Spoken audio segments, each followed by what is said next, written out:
strike against Air Canada appears to be over. The union representing the nearly 10,000 flight attendants on the picket line says they reached a tentative agreement early this morning.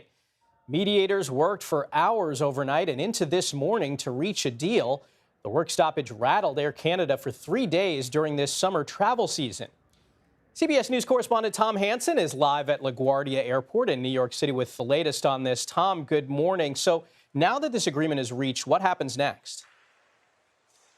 Hey there, Michael. Good morning to you. Well, of course, we're going to be looking ahead to the ratification process of all of this. That means that there is going to be a vote on behalf of the union. All of the flight attendants are going to be able to weigh in to make sure that the terms of this deal are something that they are good with. Now, as you mentioned, this is something that is kind of a breakthrough after 3 full days of the airline, Air Canada, being brought to a screeching halt, and these flight attendants, a critical part of this whole operation, walking off the job, some 10,000 of them doing so. That led to headaches for roughly 500,000 travelers. Air Canada has 700 roughly flights a day. It is a huge economic superpower in the country of Canada.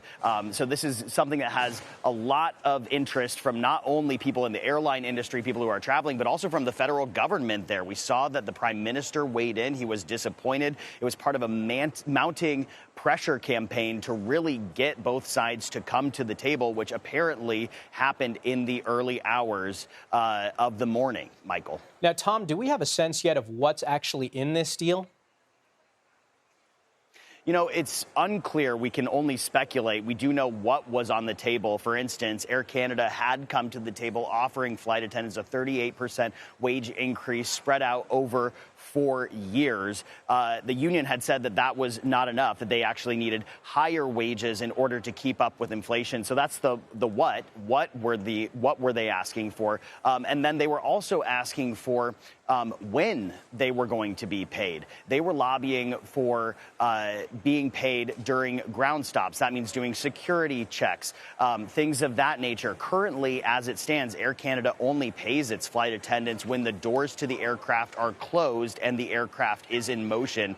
That is the window of time in which these flight attendants were logging hours. There was a growing push to get Air Canada to fall in line with some U.S. carriers that offered pay for or ground pay, I should say, for when these flights are on the ground. So we'll just have to see if those two things were actually hammered out or if this was a pressure campaign that, the union had to concede to the government because the government had said that this was unlawful for this strike to continue. But presumably they did reach some sort of agreement on those two matters, when they are paid and what they are paid, Michael. And Tom, let's talk about the impact to travelers. I'm sure this has been a mess for them. Any sense of when flights will get back to operating normally?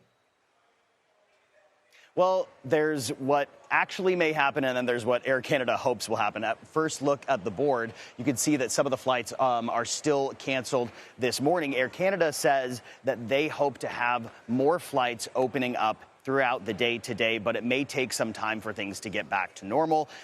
They say it could take hours, it could take days, but all the while, all of these passengers who have been caught in the middle of all this are waiting and no doubt laser focused on the boards here. Michael? All right. Tom Hanson at LaGuardia Airport. Thanks for joining us.